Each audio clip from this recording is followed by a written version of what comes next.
है आपका आत्मिक सफ़र में। आज फिर से हाजिर हूँ आपके बीच में, ताकि परमेश्वर के वचन से कुछ बात हम कर सकें, आपको प्रोत्साहित कर सकूं और हम सभी इस प्रोत्साहन से आशीष पा सकें। आज जो हमारा विषय है वो है योना की प्रार्थना, और ये पाया जाता है योना नबी की पुस्तक उसका 2 अध्याय में। यहाँ पर हम देखते हैं कि योना जब परमेश्वर की आज्ञा की अवहेलना कर कर तर्शीश की ओर जा रहे थे, परमेश्वर ने बड़ी प्रचंड आंधी उठाई, तूफान आया, जहाज़ हिलने लगा, यहाँ तक हिलने लगा कि लोग डूबने पर आ गए।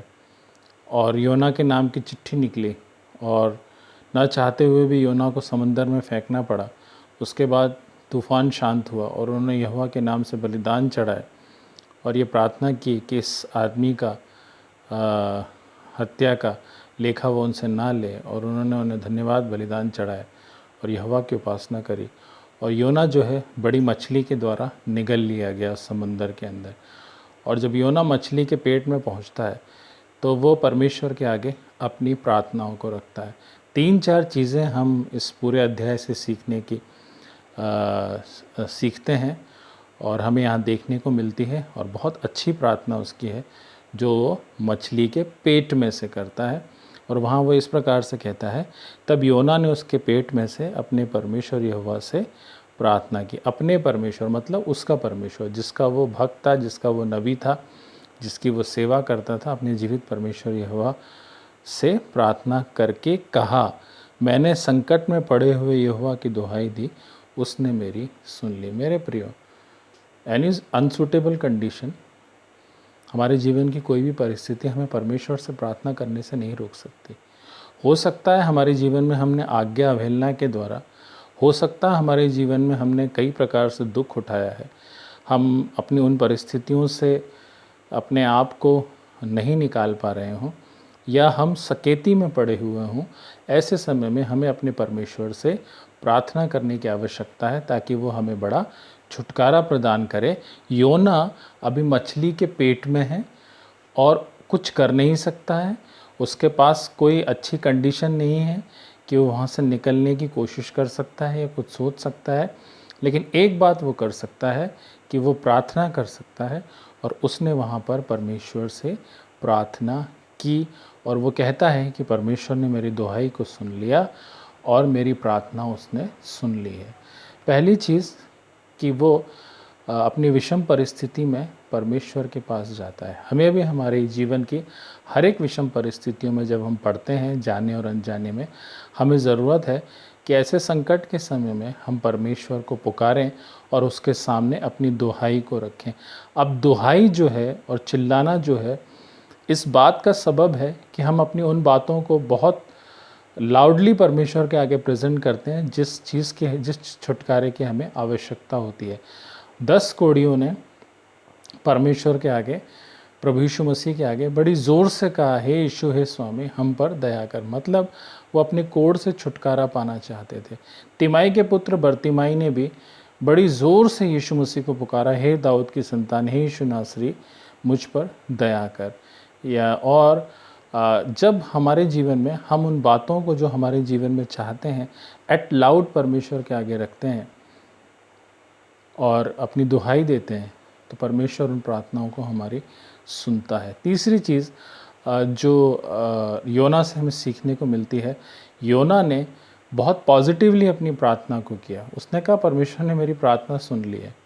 उसके जीवन में अभी बड़े बड़े काम नहीं हुए थे मेरे प्रिय, वो अभी मछली के पेट में ही था, संकट के समय में था और वहाँ से प्रार्थना कर रहा था। लेकिन कैसी प्रार्थना कर रहा था? उसे मालूम था, जब मैं परमेश्वर से प्रार्थना कर रहा हूँ और उसके नाम की दुहाई दे रहा हूँ, अपनी उन बातों को स्पष्ट उसके आगे रख रहा हूँ, तो परमेश्वर मेरी प्रार्थना को सुनेगा। इतना यकीन था कि वो कहता है कि परमेश्वर ने मेरी प्रार्थना को सुन लिया है। और जब हम परमेश्वर के पास जाते हैं, वो यकीन, वो सबब हमारे जीवन में भी होना चाहिए कि जब हम परमेश्वर से कुछ मांगते हैं तो हमें ये विश्वास हो कि ये हमें परमेश्वर की ओर से मिल गया है। और जब इस विश्वास से हम अपने जीवन को आगे बढ़ाते हैं तो हम अपनी प्रार्थनाओं में बड़े बड़े काम अपने जीवनों में होते हुए देख सकते हैं।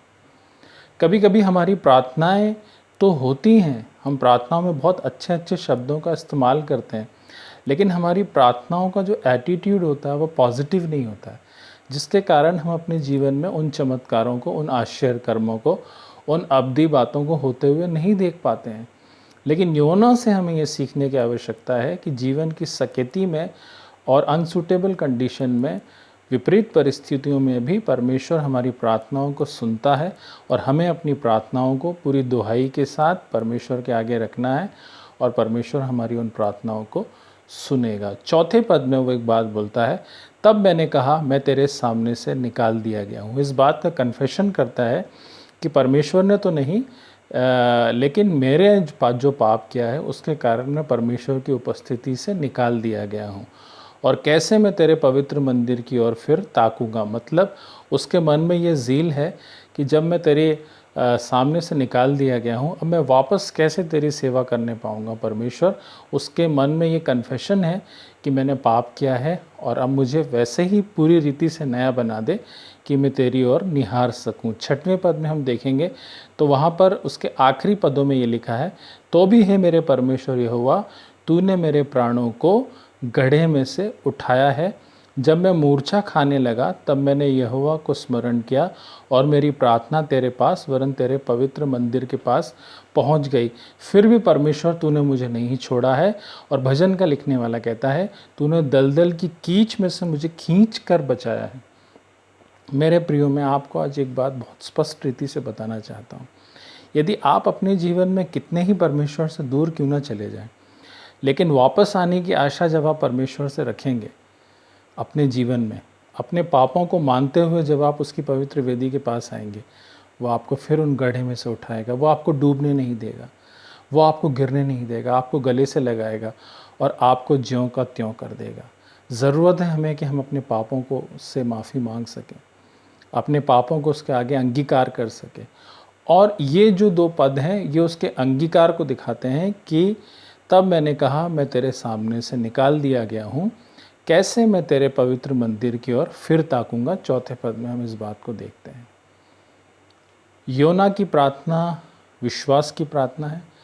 योना की प्रार्थना बहुत पॉजिटिव एटीट्यूड है। योना की प्रार्थना में, योना की प्रार्थना जीवन की विपरीत परिस्थितियों में डायरेक्ट कम्युनिकेशन है गॉड से। उसके बाद योना की प्रार्थना में एक विश्वास छुपा हुआ है। क्या मेरी और आपकी प्रार्थनाएं भी योना की प्रार्थना की तरह हो सकती है कि जब भी हम परिस्थितियों में फंसें, अवरोधों में फंसें, अपने जीवन के उन हर एक बातों में परमेश्वर से हमें मदद मिल सके। एक पॉजिटिव एटीट्यूड के साथ हमें अपनी प्रार्थनाओं में आगे बढ़ना है। उसके बाद उसके 9वें पद में ये लिखा है, परंतु मैं ऊंचे शब्द से धन्यवाद करके तुझे बलिदान चढ़ाऊंगा। जो मन्नतें मैंने मानी हैं उसको पूरी करूंगा। उद्धार यहोवा ही से होता है। और वो कहता है, परमेश्वर तूने मेरी प्रार्थना को सुन लिया है और मैं तुझे ऊंचे शब्द से तेरा धन्यवाद करूंगा और मैं तुझे बलिदान चढ़ाऊंगा और जो मन्नतें मैंने मानी हैं उसे पूरी करूंगा। मैं तेरा धन्यवाद करूंगा, मैं बलिदान चढ़ाऊंगा और जो मन्नतें मैंने मानी हैं उसे पूरी करूंगा। और वेरी इंपॉर्टेंट बात, उद्धार यहोवा से ही होता है।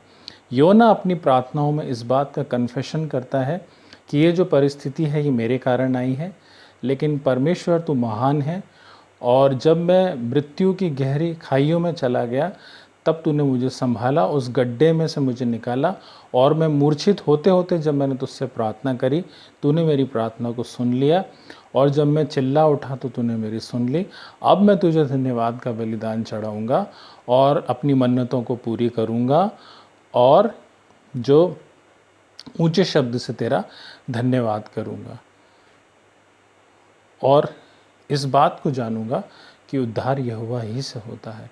योना की प्रार्थना में विश्वास है, योना की प्रार्थना में पॉजिटिव एटीट्यूड है, योना की प्रार्थना विपरीत परिस्थिति से की गई प्रार्थना है, योना की प्रार्थना में कन्फेशन है, योना की प्रार्थना में थैंक्स गिविंग है और योना की प्रार्थना में इस बात का अंगीकार है कि उद्धार यहोवा ही से होता है। और उसके बाद हम देखते हैं, तब यहोवा ने मच्छ को आज्ञा दी और उसने योना को स्थल पर उगल दिया। उस मच्छ ने जब तक वो प्रार्थना पूरी नहीं हुई तब तक वो अंदर ही रहा। लेकिन जब उसने एक ऐसी प्रार्थना करी, उसके बाद उस मच्छ ने, यहोवा की आज्ञा के अनुसार उस मच्छ ने उसको धरती पर उगल दिया। एक पहली घटना होगी, किसी व्यक्ति को मच्छ ने उगल दिया।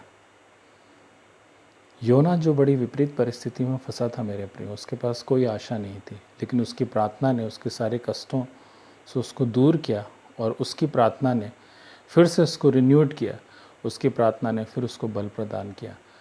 और आशा करता हूँ कि हम भी ऐसी प्रार्थना अपने जीवन में करने वाले बने जो योना ने की। ऐसी बातें भी मैं आपको और बताता रहूँगा। मिलते हैं नेक्स्ट वीडियो में, तब तक के लिए जय मसीह की।